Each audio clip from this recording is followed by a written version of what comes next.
as they're probably going to be taking about 3 or 4 hours to get the job done. Well, they say 3, and this is Miami, so if they say 2, assume 3. If they say 4, assume 6. So I hope the audio is coming in clear here. I really need to invest in a mic lab to have the audio coming clearer. But obviously finances aren't there right now for that. So before I start my workout, I want to do a quick video. If you guys follow the news, there was a report that Congress will not be coming back in session for another week because apparently they have their own physician that represents all of Congress, and this physician recommended that they don't come back because of the threat of the virus. And I think the House Majority Leader Nancy Pelosi made a statement saying, hey, something like, this is not verbatim, but it was something like, hey, you know, our hands are tied. If the physician says we shouldn't come back, we can't come back. I don't know if he has the final word or something, so I doubt that's the case. What irritates me is, although there are a lot of people like myself who would like to go back to work, however, I have a more expanded mindset and my views are not politically motivated. I'm not some, conservative Trump cultist that just wants to go back to work because the others say. I want to go back to work to make money so I can survive. Still no word from unemployment, still nothing from food stamps, and I suspect I won't hear anything from them for a while, if ever. But the reality is half of my clients have lost their jobs. And out of the half that's left, a few of those, I would say about 50% of that half, are elderly. Ranging between their 60s to my oldest client is 85 years old. For them, the risk is a bit too severe to go to a open area. I could perhaps go train them at their homes, but there's still a risk involved there. So even if everything, let me rephrase that, things may never be back to normal for me for a long time. If perhaps business was booming before this happened, I could maybe survive on the remaining leftovers of what happened. But I wasn't doing bad, but the business wasn't booming. So I envy those who are able to still work, but I don't envy those, and I feel terribly for the ones like the meat workers that have to go work in confined conditions, and it's brutal, difficult work. And as I understand it, I don't know if this is true or not, because who knows what's true in the news, but supposedly the president made some sort of order or demand or a defense act of some sort that these workers have to go back. Otherwise there'll be some sort of a meat shortage, I suppose. Vegans must love that. But these workers are dying in the thousands. So my question is this: if the person delivering your mail, the person stacking your groceries, if the person checking out your groceries at the register, the person cutting up, butchering your meat, if they are all essential workers in an environment where even Congress won't go to work, and let's be honest, considering how many days off they have, these guys don't work very hard at all. It just seems like it's a bunch of lawyers and rich people. If they can't even build up the courage to go and work to pass laws to protect those that are putting their life on the line for them being those in Congress. That says a lot about the people, doesn't it? I was watching one of my favorite YouTube channels, Bo of the Fifth Column, and he mentioned that his son had asked if we were going to build a wall for the people who have died from Charlie 19.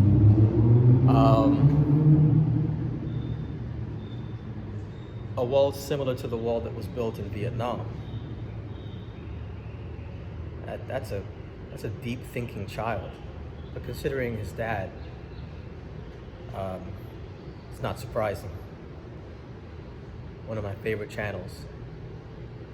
He lives in Florida. I really wish I could sit down and just have a drink and listen to this guy. Just to observe the flow of his thoughts. Anyways.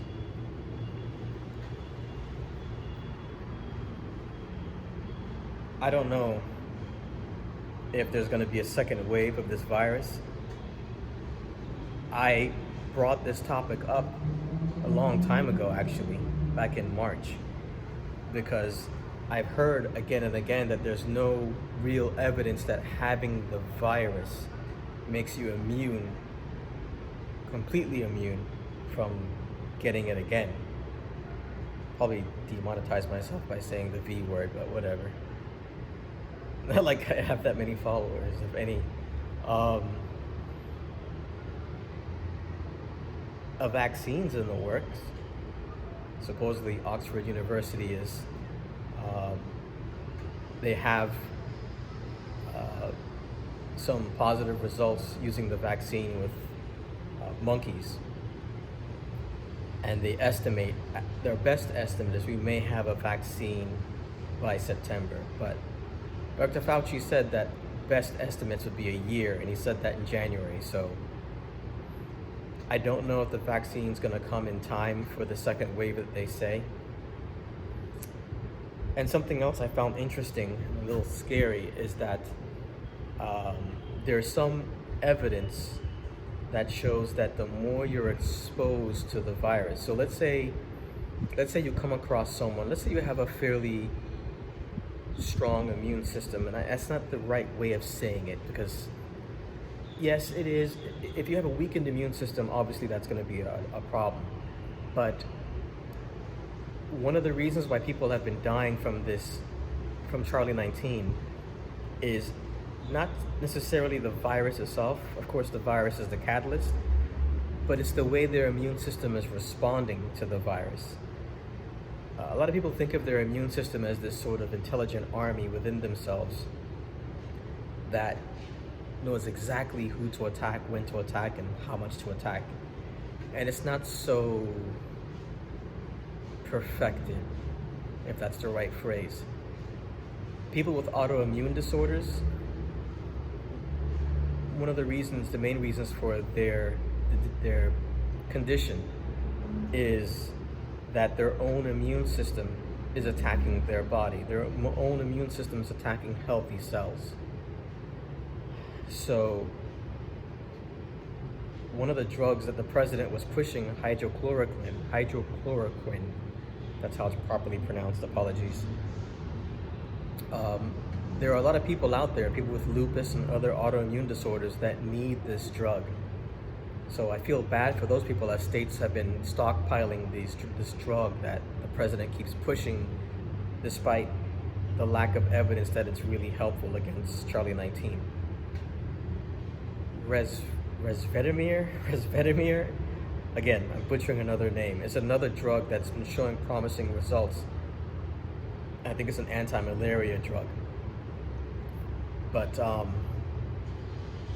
if you have a decent immune system, if you get exposed to the virus once, twice, you may be better off than if you're someone like, say, a doctor who's constantly exposed to the virus because you're surrounded by people who are infected.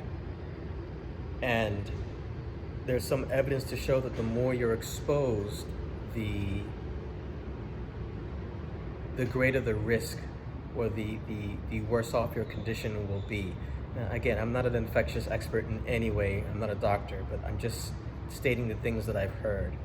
So if we open everything back up and we go back to everything as normal, and there's a second wave, and there's no vaccine by then, yeah, I mean, I don't know, things can get bad. And there's something I really wonder is, what's the greater economic toll?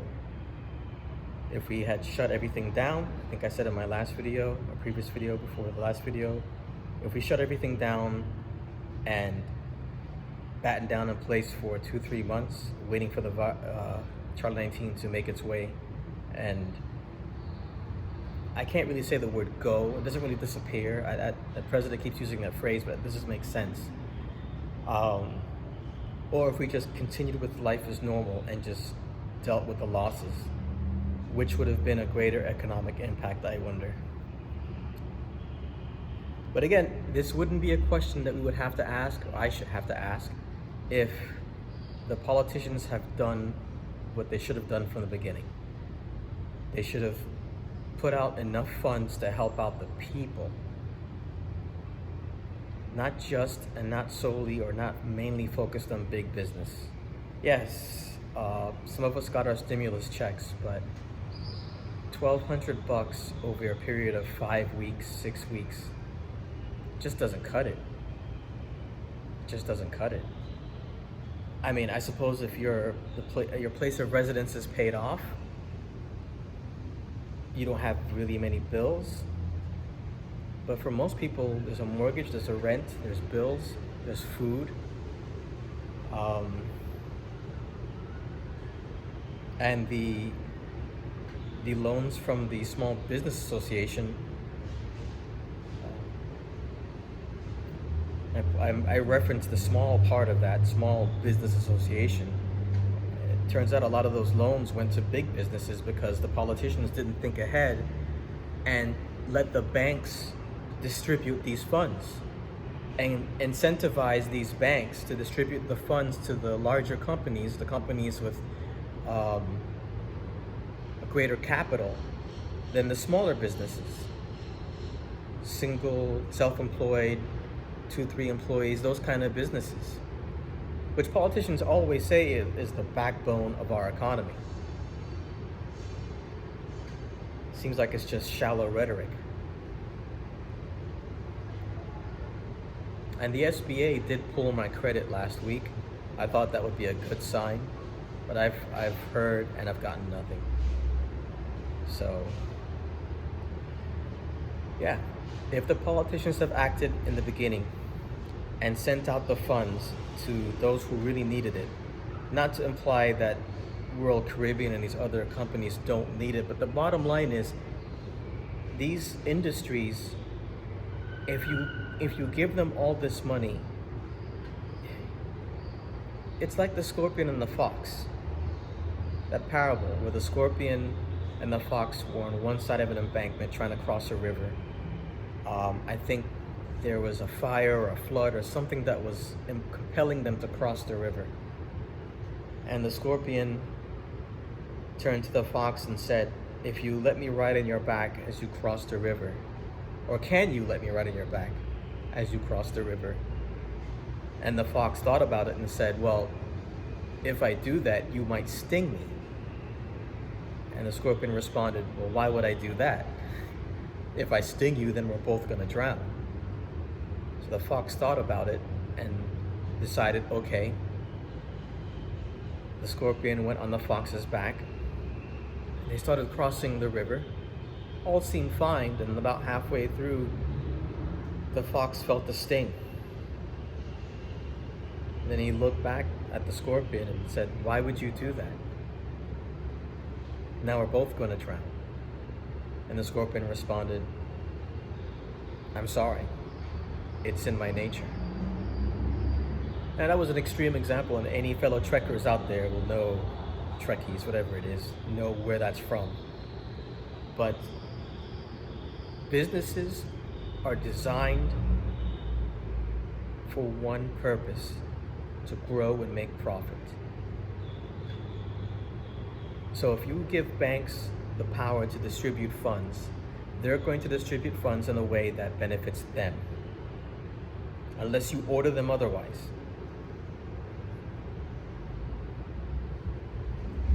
When is the next stimulus going to come out? I don't know. I've heard all kinds of proposals: $2,000 a month, $1,000 every month. And that sounds great.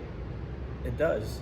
But $1,000 every month, unless unemployment kicks in or I can find some other means of income, will just cover the, not even, actually I take that back, it's just almost enough to cover the rent.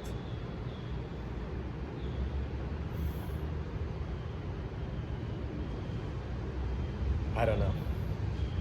I hope you guys are out there surviving. I hope you're doing well. I'll talk to you soon.